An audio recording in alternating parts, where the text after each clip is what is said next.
दानापूर रायखेड रस्त्यावर खडीकरण पूर्ण झाले तरी मध्यभागी उभा वीज खांब नागरिकांसाठी धोका ठरत असून प्रशासनाच्या दुर्लक्षामुळे अपघाताचा धोका वाढला आहे।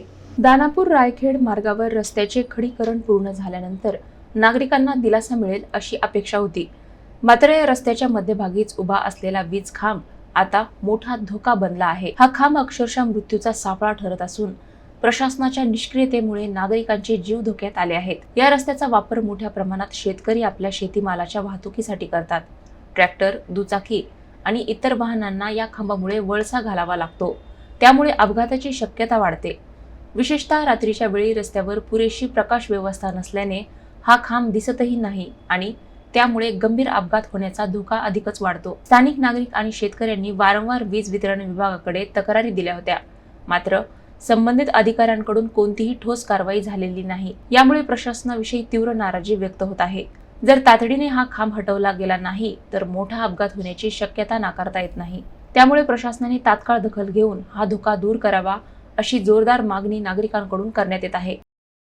मी विनोद हागे, माझं इथं कालंका माता मंदिर आहे आणि तिथं कालंका माता सभागृह आहे। सभागृहात एखाद्या वेळेस लग्न वगैरे कार्यक्रम असतात तर बरेचसे लोक इथं जमतात। एखाद्या वेळेस समजा एखादं वाहन जर गेलं या पोलला जर धक्का लागला तर हे जर 11 kV लाईन जर पडली तर इथं खूप मोठी जीवितहानी होऊ शकते। ती जीवितहानी टाळण्यासाठी हा पोल हटवण्यात यावा एवढी विनंती आहे।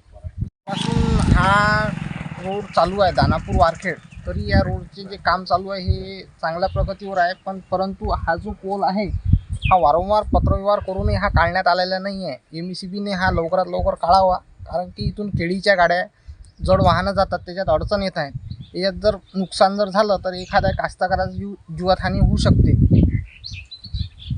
रायखेड दानापूर हे कास्तकार वारंवार येत आहेत। या पोलचा प्रॉब्लेम हा पोल मधोमध आहे।